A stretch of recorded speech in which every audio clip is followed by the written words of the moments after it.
Estamos con mala señal hoy acá en el aula. Bueno, perfecto. Bárbaro. Voy a ver si puedo encender la cámara. Si se pone muy lento, no se ve, me avisan. Pero vamos a compartir pantalla. Ahí prendí la cámara, creo que se ve. Y ahí voy a compartir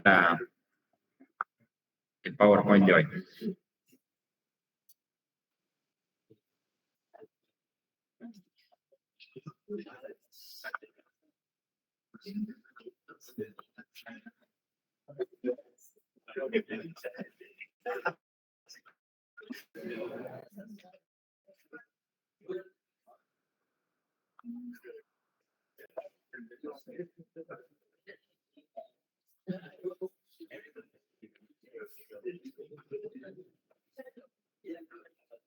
Bueno, ahí estoy empezando a compartir pantalla.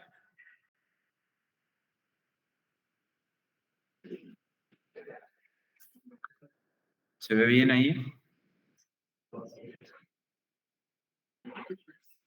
Bueno, buen día. ¿Cómo están? Disculpen la demora. Estábamos con problemas acá de conectividad. Bueno, el lunes han tenido la clase después del parcial. No nos habíamos visto desde el día del parcial. Así empezamos. Y bueno, avisarles que a los alumnos que les he corregido yo, vamos a tener la muestra hoy, ¿sí? Habíamos puesto a las 11:30, ¿sí? Si terminamos antes, hacemos la muestra antes, yo me voy a ir a la oficina, que ahí tengo los parciales, y hacemos la muestra virtual, ¿sí? Si alguien no se puede conectar hoy, porque está mala la conexión o lo que sea, ya organizamos cualquier cosa la clase que viene, vemos que todos los que quieran y necesiten lo puedan ver el parcial. Pero en principio vamos a hacer la clase de muestra virtual a las 11:30. Bueno, en general, a los alumnos creo que están viniendo a clase, que están participando, les ha ido bien, me parece, ¿no? O sea, la gente que está viniendo, no tengo por ser una cátedra masiva,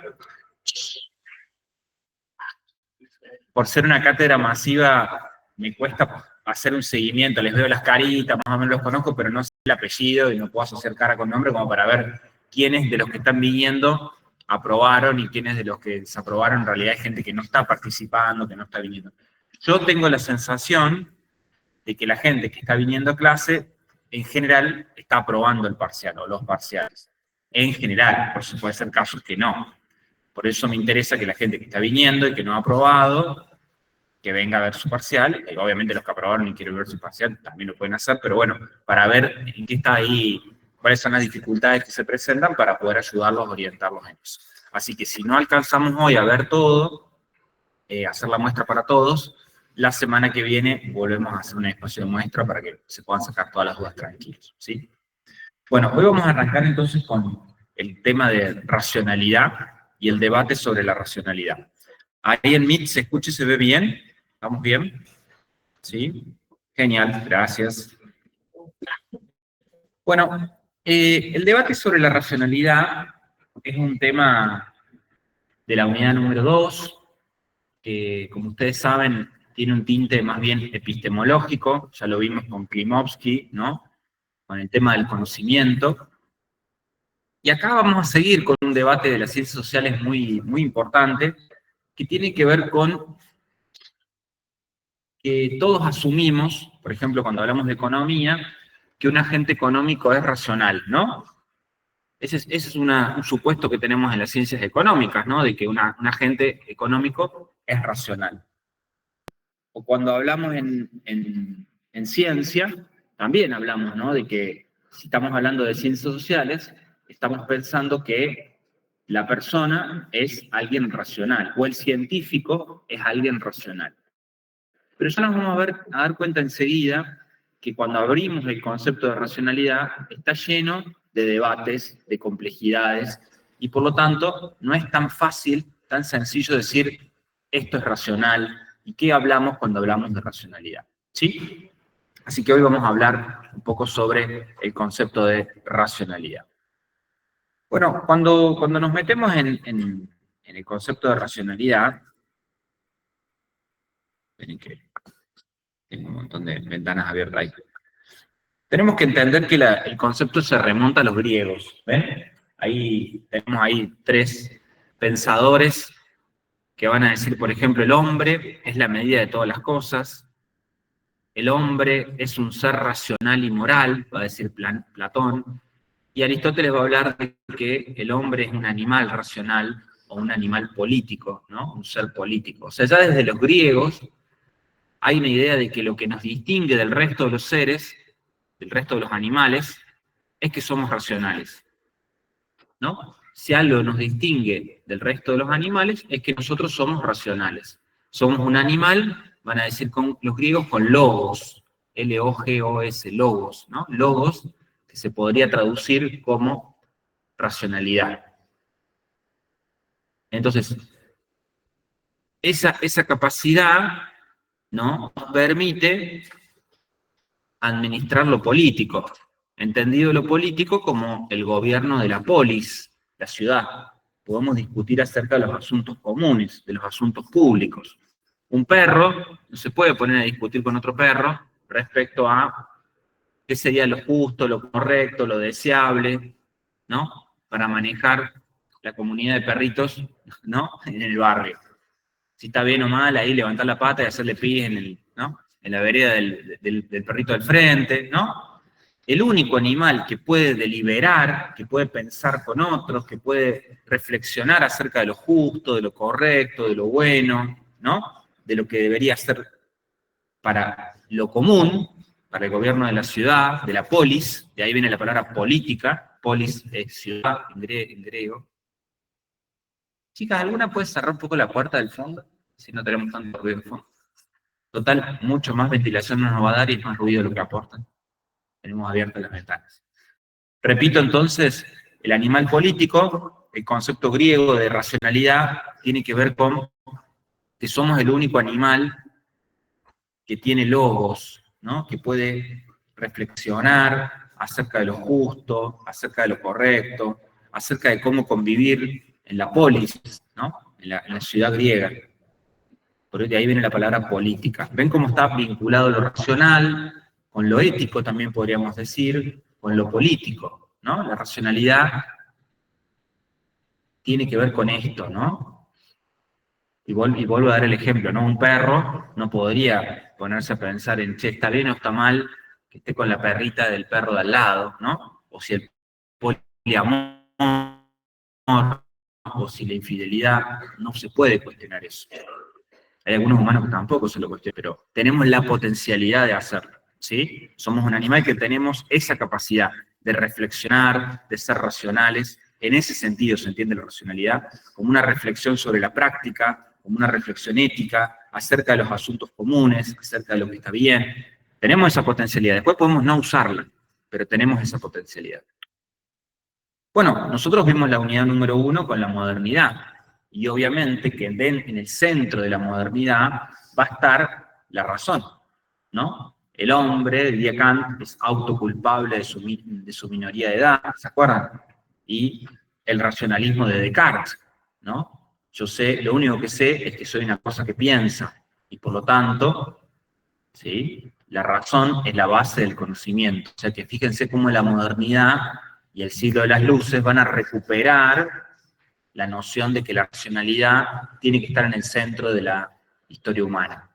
Cuando alguien es pensado o decidido por otro, no es un sujeto autónomo, ¿no? La autonomía, autónomos, ¿se acuerdan? Darte tu propia ley, viene del lado de hacer uso de la razón. Por lo tanto, en la modernidad, ese rescate del sujeto, ese volver a pensar por uno mismo, está atravesado nuevamente por reivindicar el uso de la razón o que somos seres racionales, ¿sí? Y por lo tanto, eso es lo que de vuelta, como los griegos, nos va a distinguir del resto de los animales. Porque si no, vamos a vivir en épocas oscuras.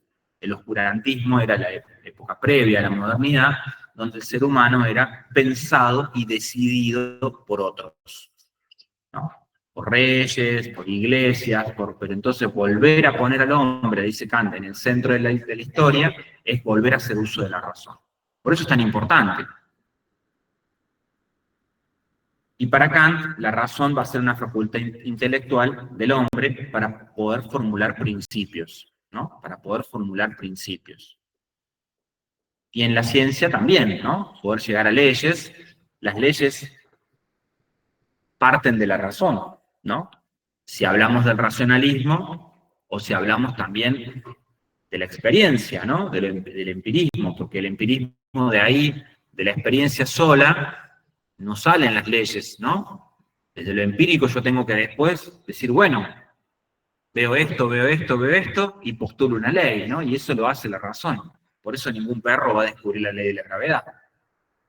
¿Se dan cuenta? Entonces, tanto desde el punto de vista político, ético, como desde el punto de vista científico, la racionalidad se vuelve un elemento central. Si tomamos un filósofo argentino, Casullo, en el año 1994 decía algo respecto a la razón en el siglo XVIII, ¿no? Va a decir, es el siglo XVIII, famoso siglo de las luces, ¿no? El siglo de Kant, en 1700, ¿no? El siglo de la Revolución Francesa. En la crónica de las ideas y del filosofar, el que planteará las problemáticas de las crisis propias de la modernidad. Discernimiento entre certeza y error, metodologías analíticas, y sobre todo ese nuevo punto de vista cartesiano, que acabamos de ver, que hace del sujeto pensante el territorio único, donde habitan los significados del mundo. La razón frente a las ilusiones y trampas de los otros caminos, ¿no? Entonces, la modernidad va a estar marcada porque la razón es la que va a zanjar todos los problemas políticos, los problemas científicos, los problemas hasta podríamos decir éticos, ¿no?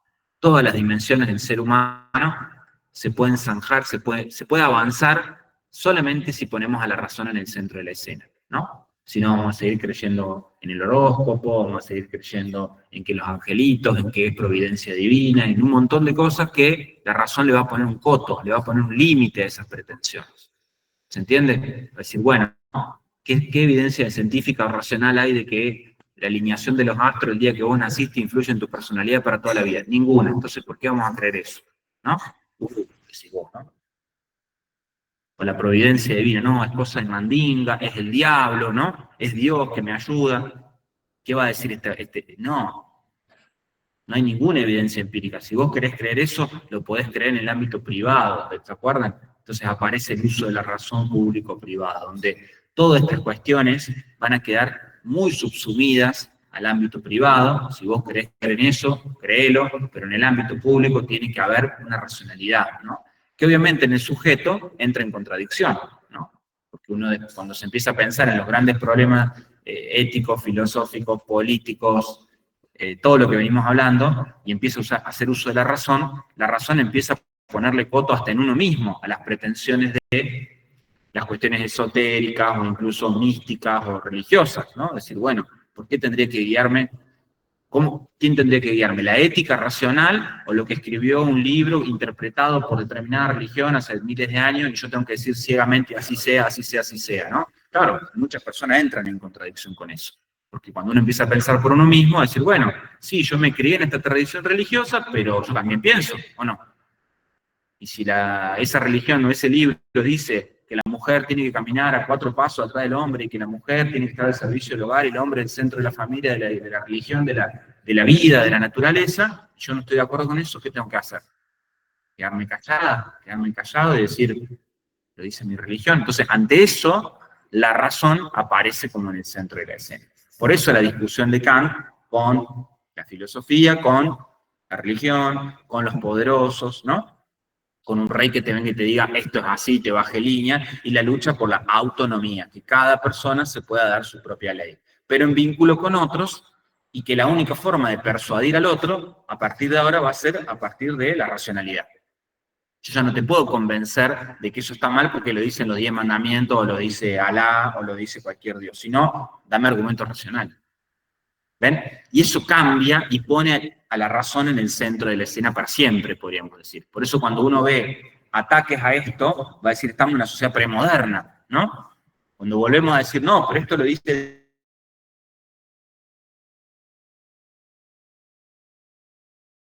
infieles, ¿no?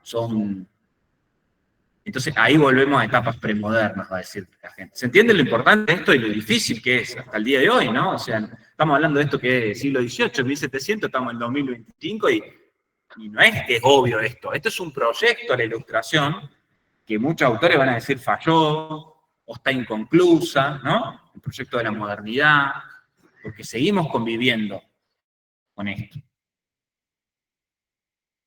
Y bueno, y obviamente Kant, que va a decir el famoso sapere aude, atrévete a pensar por ti mismo, ¿no? El hombre debe dejar atrás la minoría de edad y atreverse a pensar por sí mismo, lo que veíamos en el texto del primer parcial, ¿no? Atrévete a pensar por ti mismo haciendo uso de la razón.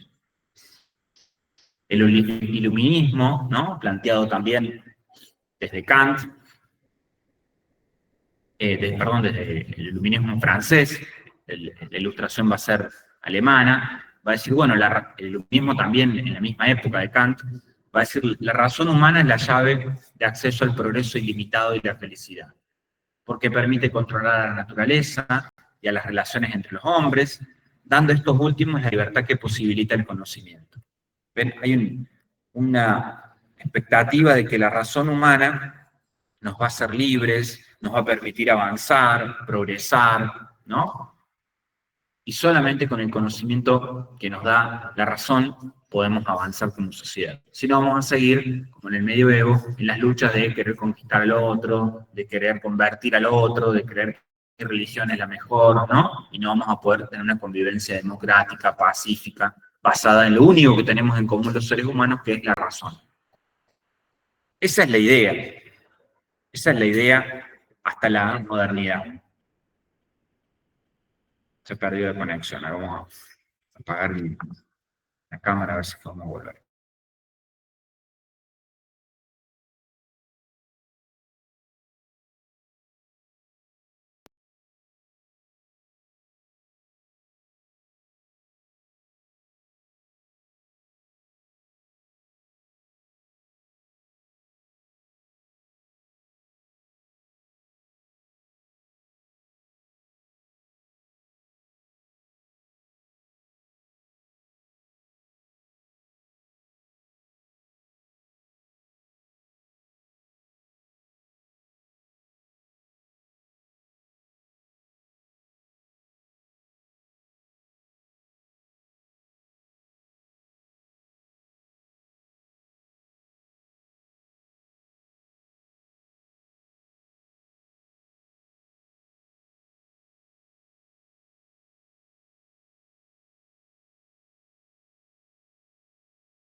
A ver si estamos de vuelta, perdonen.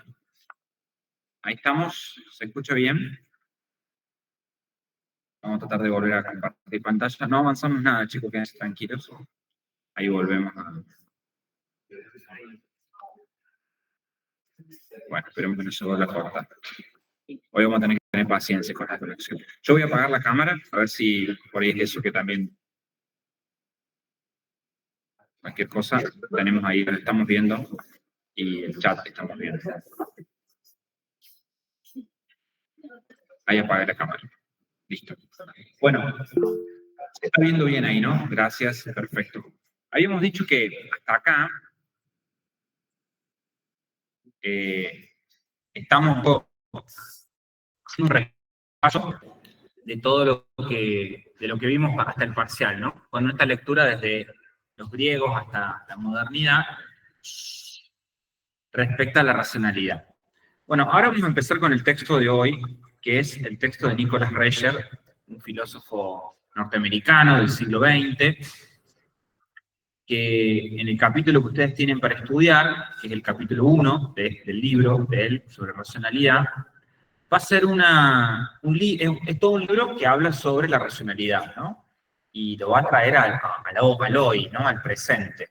Entonces, Rescher va a hablar un poco de varios temas.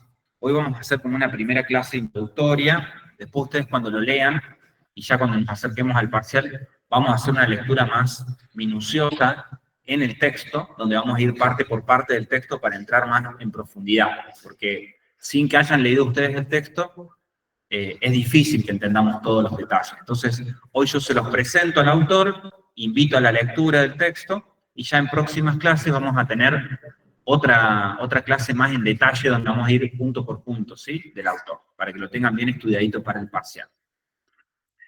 Nicholas Rescher, entonces, con todo este contexto que vimos, él va a decir, bueno, ¿qué es hoy la racionalidad? ¿No? ¿Cómo la podemos definir?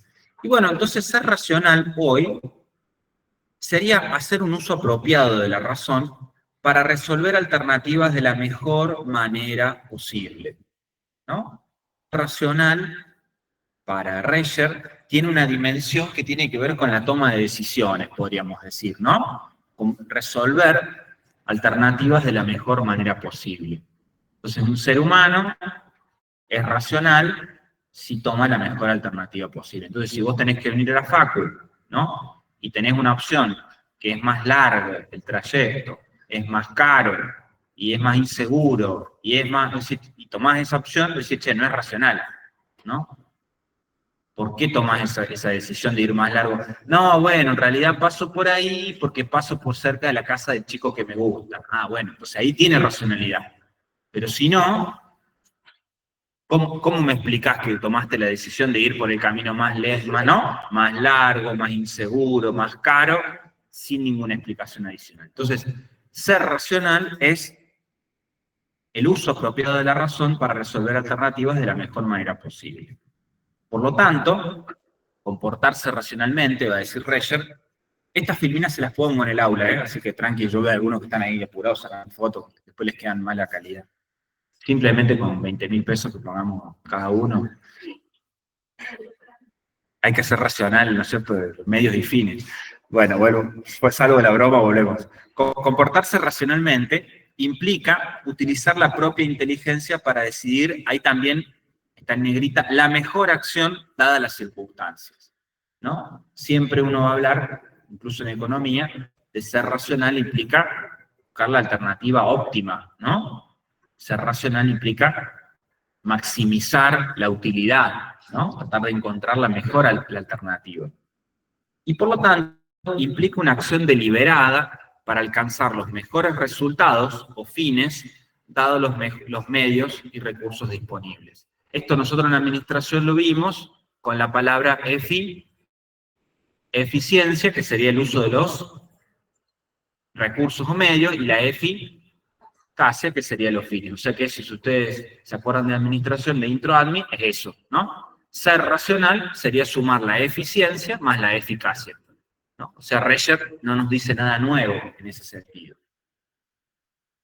Y acá lo tenemos, ¿no? La racionalidad de Rescher está vinculada como si fueran engranajes que están conectados a la eficiencia, a la eficacia y al desempeño.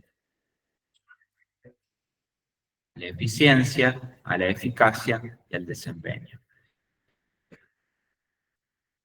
Fíjense que hasta acá no hay tanta novedad, ¿no? O sea, es bastante intuitivo esto que decíamos, maximizar la utilidad, ¿no? Como en economía, eficiencia y eficacia como en administración, ¿no? Claro, porque esto de la racionalidad, que él lo ve desde la filosofía, después se fue bajando a todas las ciencias sociales, y entre ellas las ciencias económicas, ¿no? La economía va a hablar de que ser racional es tratar de maximizar la utilidad subjetiva esperada, en administración vamos a decir ser eficiente y ser eficaz, pero en definitiva estamos diciendo lo mismo que Reyer hasta acá. Reyer va a agregar esto, ¿no?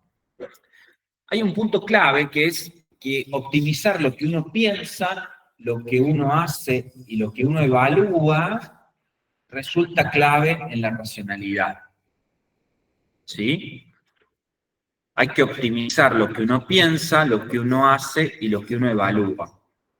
Ahora lo vamos a ver con la filmina que sigue. ¿Sí? Habría una racionalidad para lo que uno piensa, habría una dimensión de la racionalidad para lo que uno hace, y habría una dimensión para la racionalidad de lo que uno evalúa. Y la racionalidad contiene algo que para nosotros no es ninguna novedad tampoco, una dimensión económica crucial, dice, ya que el ímpetu para economizar resulta una parte inherente del comportamiento inteligente. Esto es lo que decíamos de ir a la facu, ¿no? Y bueno, vamos a ir por el lugar que sea más rápido, ¿no? Que sea menos costoso, que sea, ¿no? Vamos a buscar esa racionalidad. Y el análisis costo-beneficio, en este caso, resulta un factor relevante. Y eso también lo tenemos sumamente instituido, ¿no? ¿Por qué hay alumnos que vienen a clase y otros que no?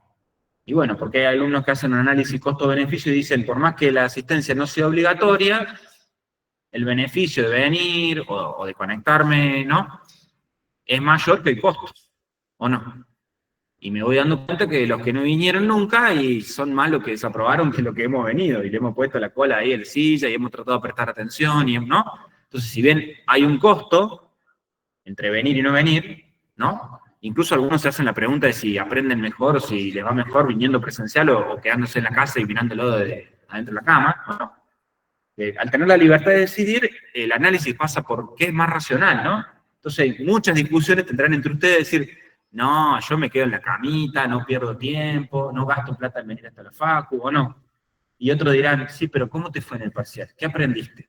¿No? Y si tenés una duda, y si... Entonces hay muchos que dirán, no, yo me levanto temprano, vengo porque yo sé que no aprendo igual, si estoy ahí medio dormido, yo ya me conozco, ¿no? Cada uno hace su análisis costo-beneficio y dirá, y sí, tiene un costo venir hasta la facu, cumplir un horario, venirse, ¿no? Levantarse temprano, pero el beneficio, que es más racional, ¿no? Y bueno, veamos los resultados, decís vos, ¿no? ¿Cómo me va a mí respecto a cómo le fue a otro? O cómo me fue a mí mismo cuando cursé una materia desde la cama versus venir a clase, ¿no?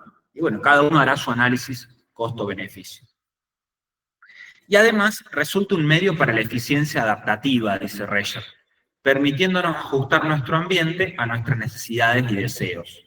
Esto también lo vimos con administración cuando hablábamos, por ejemplo, del concepto de homeostasis. ¿Se acuerdan de la homeostasis? ¿Qué era la homeostasis? Era el equilibrio dinámico entre el sistema y su entorno o ambiente. Y que uno permanentemente sería irracional seguir haciendo lo mismo si el entorno cambia. Hay un vínculo entre el ambiente y el entorno y el sistema. ¿Hasta acá venimos bien? ¿Alguna duda? ¿Estamos bien? ¿Alguna duda? ¿Se va entendiendo? Yo les cuento que cuando lean la Reyer no está tan lindo como el PowerPoint, ¿no? O sea, está más duro, por eso está más árido, por eso el profe arranca con el PowerPoint, porque ya sabe cómo es la cosa, y obviamente que no queremos que se pierdan en esto. Queremos que aprendan y que se lleven, que lean el autor, pero que, bueno, que ayudarlos, ¿no? En esto. Entonces, hay 3 objetos de deliberación racional, dice Reyer. ¿Se acuerdan lo que decía yo recién? De que la racionalidad es optimizar lo que uno piensa, hace y evalúa. El primer punto que vemos de esta filmina. Eso vamos a ampliar ahora. Anoten si quieren, ¿no? Vamos a ampliar eso. Hay 3 objetos de deliberación racional. Deliberar es una palabra que en la filosofía le gusta mucho, porque es algo que tiene que ver con la reflexión, ¿sí? Y que muchas veces tiene que ver con uno mismo, pero también con otros, ¿no? Cuando uno delibera, trata de llegar, llamémosle, a un mutuo entendimiento con otro. Distinto que cuando uno quiere persuadir. ¿Viste? Cuando ahora se vienen las elecciones, te juntás a tomarte una cerveza y vos le querés ganar al otro, ¿viste? Aunque sea tu mejor amigo o tu novia, ¿no? Y vos estás en un extremo y otro en el otro, y vos no te entra ninguna bala. Bueno, vos le querés ganar y lo vas a chicanear y le vas a decir, no, este es corrupto, bueno, pero es el tuyo que es recontra corrupto y así, ¿no? Entonces así no vamos a llegar a nada. No se llega al mutuo entendimiento. A lo único que se llega es ganarle al otro y que el otro pierda. La deliberación tiene otra función. Va a tratar de llegar al mutuo entendimiento. ¿Me siguen? A la filosofía le gusta mucho la palabra deliberar, no persuadir. Porque en la persuasión al otro no lo convencí, simplemente le gané.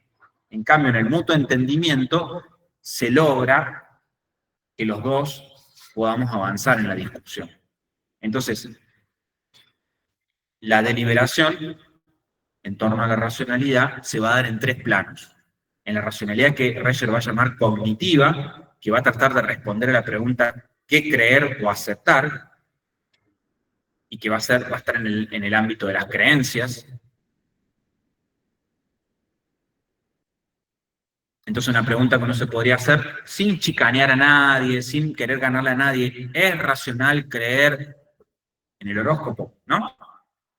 En el ámbito de las creencias. Y ahí vos me vas a tener que dar argumentos racionales. La racionalidad práctica, como la palabra lo dice, va a estar en el ámbito del qué hacer, en el ámbito de las acciones. ¿Es racional venir a la facu en bicicleta o en auto o en moto y hacer este recorrido? ¿No? ¿O cómo debería venir a la facu? ¿Qué acción sería la racional? Y finalmente, y esta es una dimensión que Reyer da, que es muy importante para las ciencias económicas, y ya la vamos a ir viendo con el correr de las semanas, que es la racionalidad evaluativa, que va a tratar de responder a la pregunta de qué preferir o qué premiar. Y por lo tanto, va a estar en el ámbito de las evaluaciones. Voy a poner un ejemplo de administración. Supongamos que vos sos gerente en una empresa y te dicen que el objetivo a cumplir es incrementar 100% las ventas en el próximo mes.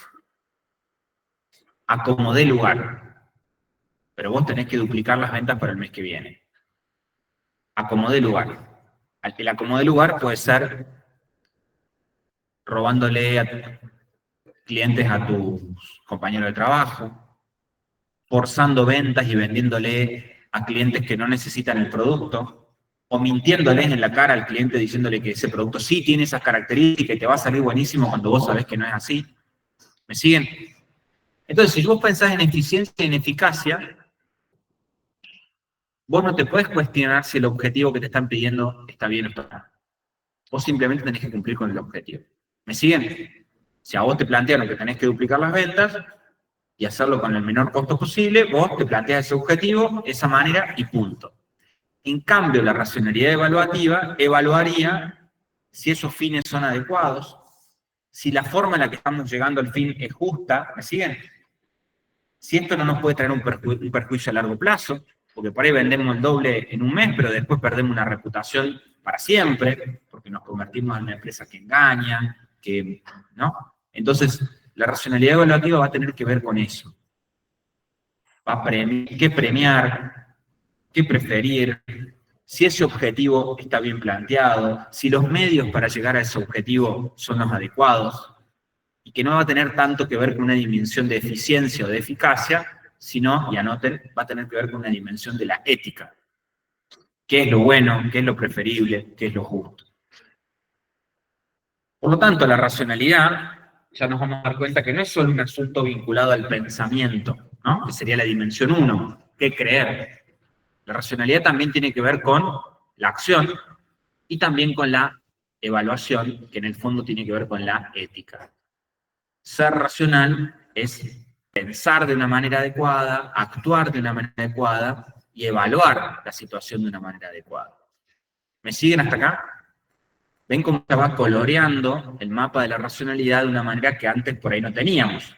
Uno asociaba intuitivamente racionalidad con la cuestión de pensar algo, ¿no? Y decir, bueno, ahora es el pensar, el creer, el hacer y el evaluar lo que estoy pensando, lo que estoy haciendo. Entonces, la racionalidad también va a tener que ver con la idea de dar cuenta. Anoten esto, se lo voy a tratar de explicar de la mejor manera que me salga, para ablandarles un poco el texto de Reyer. Dar cuenta significa utilizar la propia inteligencia para proveer, ven que está en negrita, buenas razones a las propias acciones. Entonces yo le pregunto a alguien, ¿por qué hiciste algo o por qué no hiciste algo? Le estoy pidiendo que me dé razones, que dé cuenta, ¿no? Y si las razones son buenas, yo a esa persona le voy a atribuir racionalidad. Si no, voy a decir qué pasó con el profe. ¿No? Supongo que está un día como hoy, todos miran en el cielo y no hay pronóstico de lluvia, yo caigo con un paraguas, con un piloto, ¿no? Botas de lluvia. ¿Hablamos de ese ejemplo en clase? Y bueno, hay racionalidad ahí, solamente puede haber racionalidad ahí si yo puedo dar cuenta, cuando alguien me pregunte, de esa acción. Si no puedo dar cuenta de esa acción, la gente va a empezar a pensar que no estoy tan racional, ¿no? ¿Me siguen? Entonces la racionalidad es la capacidad de poder dar cuenta cuando alguien te pregunte, ¿por qué crees en esto? ¿Por qué actuaste así? ¿O por qué evalúas esto de esta manera? Y yo pueda dar argumentos racionales al respecto. Poder justificar lo que pienso, lo que hago y lo que creo y lo que evalúo. De por qué digo que esto está bien o esto está mal.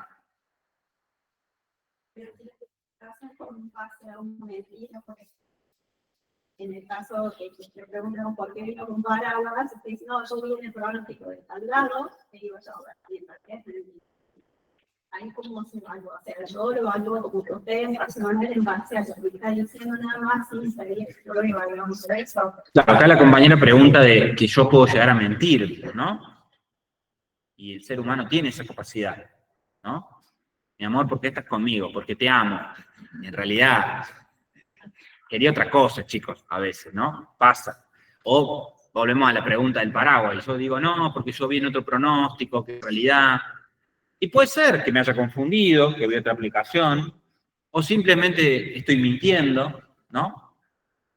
Por eso el ser humano es tan complejo, ¿no? Porque podemos confundirnos genuinamente. Yo por ahí miré el pronóstico y no se actualizó la aplicación y me colgué y vi la rápido y vi la de hace 2 días, o de otro país si estaba ahí apurado. O puedo estar mintiendo descaradamente, ¿no? Sí, mi amor, te quiero lo mejor para los dos, mentira, ¿no? Pero así todo, yo puedo atribuir la racionalidad a ese comportamiento. ¿Me siguen? Esa persona, ¿por qué actuó como actuó? Y bueno, en realidad te decía que te quería y te mentía, porque si te decía lo que verdaderamente quería hacer con vos, no estarías con él. ¿O no? ¿Qué otra causa habría para que esa persona te mienta? Entonces vos le atribuís racionalidad, una racionalidad manipuladora, pero es racionalidad. ¿O no? Ahora, vos cuando hagas la racionalidad evaluativa, vas a decir, bueno, esto que hablábamos, ¿no? La racionalidad evaluativa. ¿Actuó bien o actuó mal? Y no, actuó pésimo. Porque me manipuló, me hizo creer que quería estar conmigo porque me amaba y en realidad eran otras sus intenciones. Entonces, la racionalidad implica la persecución de fines apropiados. No es solamente una adecuación medio-fines. Y esto es un poco importante y una crítica que se le hace a la racionalidad económica. Anoten esto también. La racionalidad, según Reyer, estamos hablando, ¿no? Sobre este autor, implica la persecución de los fines apropiados. Entendido como los fines buenos. O sea, implica una dimensión ética, valorativa. Por eso hablamos de la dimensión. Porque si uno lo ve sin lo valorativo, sacamos lo valorativo del medio y decir, bueno, lo que hizo esta chica con este flaco estuvo perfecto. ¿En qué sentido? Y bueno, que no le dijo lo que verdaderamente quería con él para poder usarlo esa noche y nada más. Porque si le decía, el flaco no iba a... Entonces, si yo me quedo solamente con la adecuación medio-fines y no hago lo evaluativo, ¿ven? No puedo llegar a cuestionar de que esa acción en realidad era carente de valores, porque estaba usando a una persona como un medio y no como un fin en sí misma, ¿no? La estaba manipulando para su propio beneficio. Entonces, en economía, para salir de la noche fogosa que tuvo esta pareja, ¿no? Y irnos a un ejemplo un poco más de la carrera nuestra, podemos decir, y bueno, ¿cuántas veces no pensamos en los valores, sino que pensamos en, y bueno, a mí en la empresa me mandan a hacer esto? En la economía no hay valores, en la empresa no hay valores, hay objetivos económicos, ¿no? Y bueno, y eso fue en contra del común, fue en contra del medio ambiente, fue en contra de explotar a los trabajadores, y bueno, no hay una racionalidad evaluativa. Entonces Reyer va a decir, bueno, eso no es entonces racionalidad. Racionalidad no es solo alcanzar los fines, sino los fines apropiados. Incluye tanto las metas como los valores. Entonces, hacer lo correcto por las razones correctas sería ser racional. ¿Se entiende hasta acá? ¿Sí? En este punto, nos vamos un poquito de Reyer para introducir una crítica, que ustedes van a tener en las notas de cátedra, que es una crítica a lo que se llamó la razón instrumental. ¿Sí? Que de la razón pasamos a esta razón instrumental que está muy metida también en las ciencias económicas, por eso también lo traemos. De la razón hemos pasado a la razón instrumental. Estos autores, filósofos de lo que se llamó la Escuela de Frankfurt en el siglo XX, en Alemania, críticos, entonces serían epistemología crítica, va a decir, bueno, históricamente la razón significó percibir y aceptar dentro de sí ideas eternas que sirvieran al hombre como metas. ¿Sí? La razón implicaba percibir y aceptar dentro de sí ideas eternas que sirvieran al hombre como metas. La idea de justicia, la idea de bien. ¿Siguen? Anoten los ejemplos para que les queden para estudiar. Cuando lean el texto no está tan fácil, vuelvo a repetir. Ideas eternas en ese sentido, ¿no? Ser racional es decir, che, hay un montón de situaciones puntuales, pero yo desde ahí abstraigo y digo, bueno, ¿qué sería lo justo? ¿No? ¿Qué es lo bueno? Y esas son ideas eternas, dicen estos autores. Históricamente, ser racional era poder salir de la multiplicidad de acciones y de creencias y tratar de encontrar esas ideas eternas que nos sirvieran como guía, como meta. La razón, como fue contenida no solo en la conciencia individual, sino en el mundo objetivo. No sé, hay una idea de que esas ideas eternas no están solo en el ser humano, sino que están en el mundo objetivo. Hay cosas que son buenas en sí mismas, hay cosas que son justas en sí mismas. La idea de justicia, la idea de bien, la idea están en el ser humano, sino que están en la realidad misma. Y el ser humano lo que hace con su razón es conectarse con esas ideas. Por eso podemos llegar todos a la misma idea de justicia. ¿Me siguen? Así como la ley de la gravedad no está en nosotros, está ahí en la realidad objetiva, y nosotros haciendo uso de la razón, si hacemos todo un uso correcto, vamos a llegar a la misma ley de la gravedad, que no se puede ver, no se puede tocar, pero se accede a ella a través del conocimiento. Todas las ideas eternas que guían la acción humana se acceden de la misma manera. ¿Me siguen el concepto? Hay algo objetivo que está fuera de la realidad de cada uno de nosotros, y por eso todos podemos llegar a la misma idea de bien, de justicia. Entonces la razón es como un principio inherente de la realidad. La única manera de poder avanzar es haciendo uso de la razón. Esto cambió, dicen estos autores. Esto que fue durante miles de años así, en la actualidad, en el siglo XX, dicen estos autores, cambió. La razón ahora implica hallar los medios para lograr los objetivos propuestos en cada caso. ¿Por qué cambia? Y bueno, cambia por un montón de cuestiones. Se ha perdido, fíjense la última frase, la facultad de conseguir una objetividad absoluta, o se la combate como una ilusión.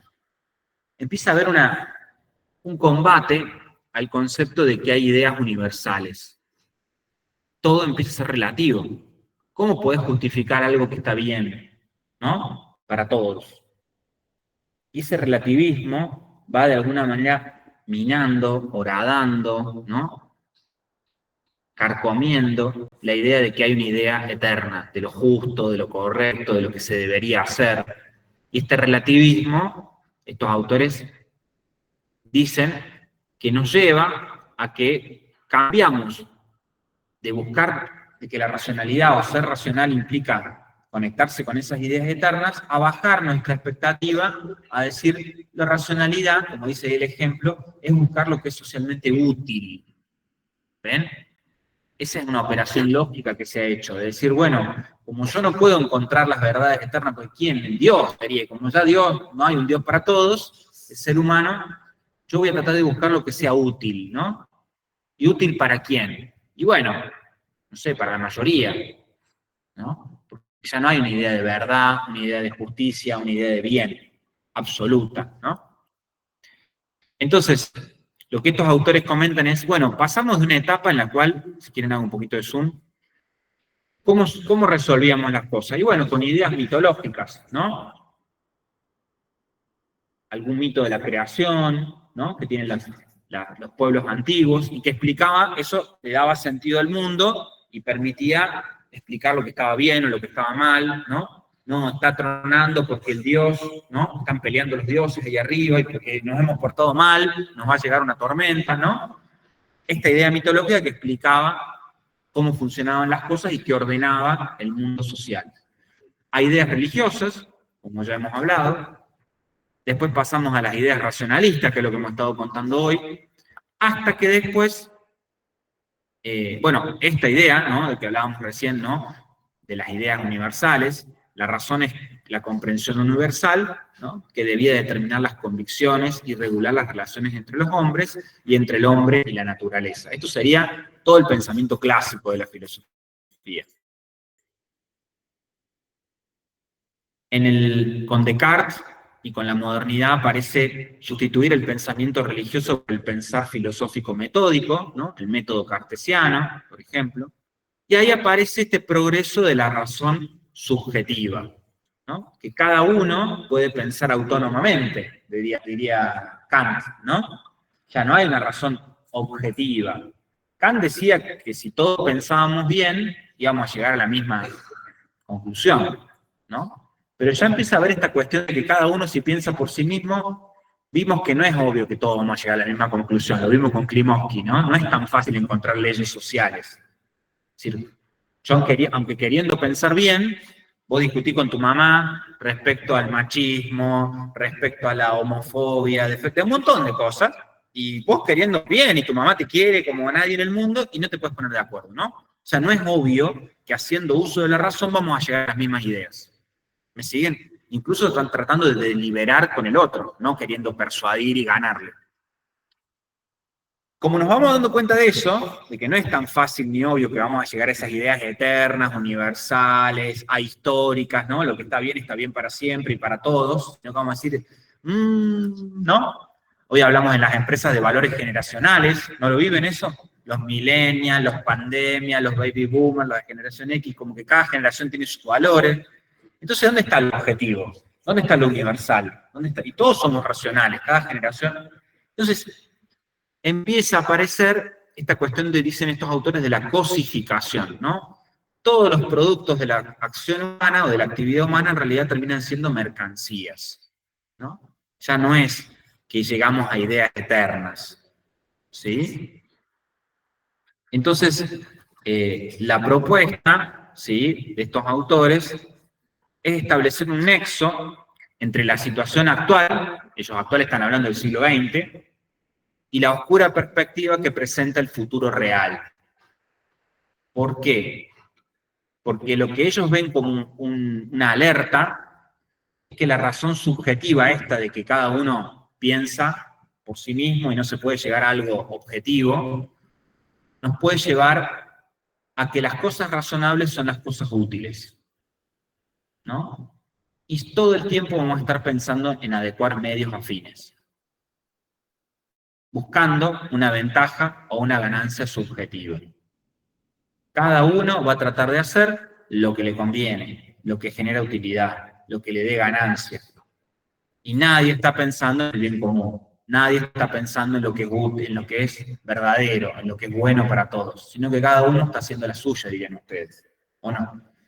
Y vemos un poco este espíritu de época, ¿no? De que decir, bueno, y es tan grande la pregunta sobre lo que debería ser correcto para todos, justo para todos, ¿no? Son preguntas que nos quedan como grandes. Entonces nos quedamos en la chiquita, nos quedamos en decir, bueno, ser racional entonces es adecuar medios afines. ¿Yo qué quiero? Esto. Bueno, ¿qué tengo que lograr para eso? Esto. Punto. No me salgo de ahí. Y eso tiene un problema, dicen estos autores. ¿Me van siguiendo el razonamiento? ¿O se perdieron un poco? ¿Quieren que vuelva para atrás en algo? ¿Vamos bien? ¿En Meet cómo vamos? ¿Ya se perdieron? Miren que esta es la parte fácil de Reggio, después hay que leerlo. Así que quiero que me paren o vuelvo a repetir o doy más ejemplos si hace falta. Si lo entienden esto, van a entender a Reggio, no digo fácil y rápido, pero lo van a entender, lo van a leer y van a entender lo que está diciendo el autor. A Reggio y a la Escuela de Frankfurt.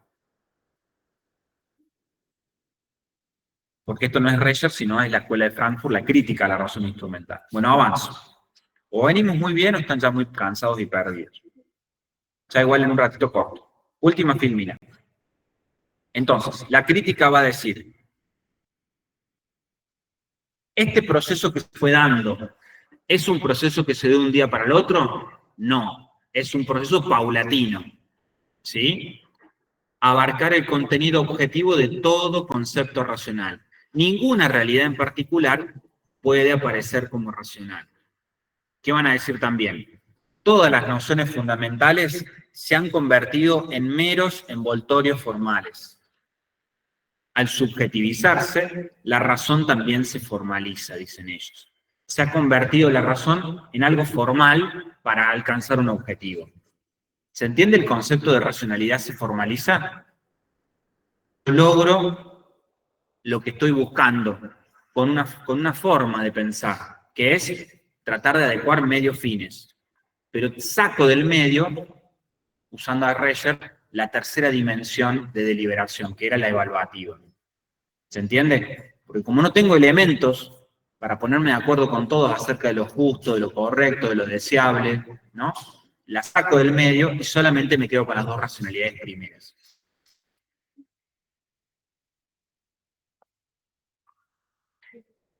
Y estas son dos críticas que dicen los autores de la Escuela de Frankfurt. Cuando todas nuestras decisiones, en últimas, en ética y política, llegan a depender de otros factores que no son la razón.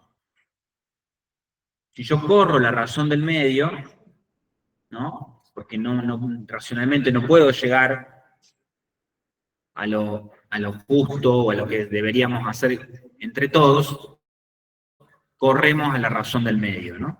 Y por lo tanto pierde sentido hablar de verdad. Y esta es una crisis en la que estamos, que es lo que se llama también, que lo vimos, la posmodernidad, ¿no? Y no hay una idea de verdad. ¿Quién podría decir lo que es lo verdadero, lo justo, lo bueno, lo deseable, ¿no?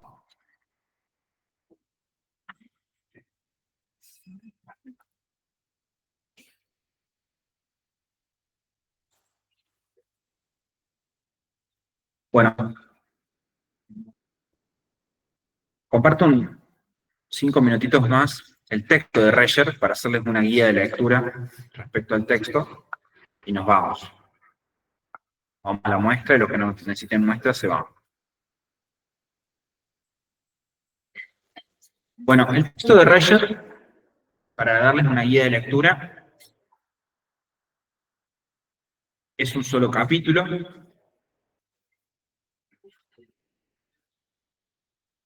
Va a tener estos apartados, ¿ven?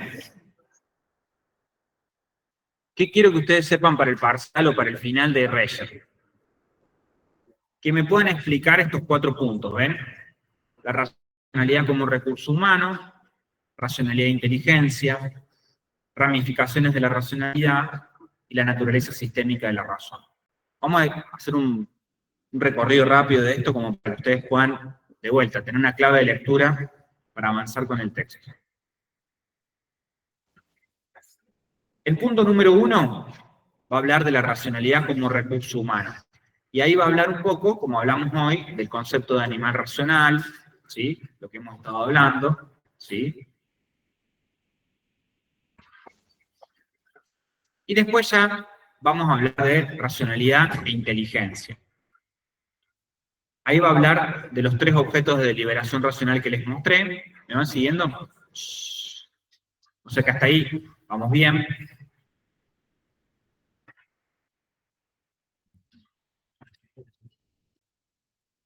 Acá hablar en la página 19, va a hablar de las buenas razones, ¿sí? Que era la racionalidad evaluativa, por si quieren ir anotando. Ahí está lo de la racionalidad evaluativa, en la página 19.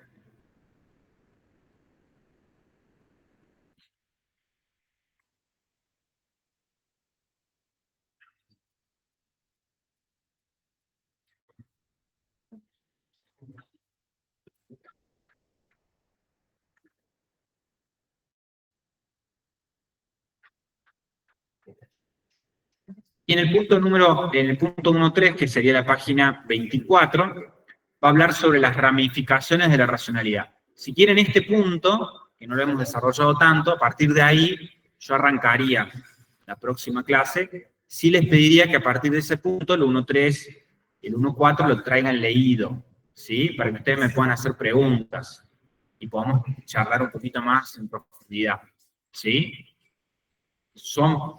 No son muchas páginas, el 1.3 y el 1.4, pero tienen cierta densidad. Yo creo que con todo lo que hemos dicho hoy, tienen la plataforma como para leerlo, ¿sí? Yo leería, no se concentre tanto en el 1.1 y el 1.2, que es medio lo que ya vimos. Sí, por ahí el 1.2 léanlo, porque tiene algunas particularidades, pero sí traten de concentrarse en el 1.3 y el 1.4, ¿sí? Bueno, no los quiero saturar más la cabeza. Nos vemos en un ratito, los que quieran ver su parcial, ¿sí? Ahí en el link que pusimos en el audio. Gracias.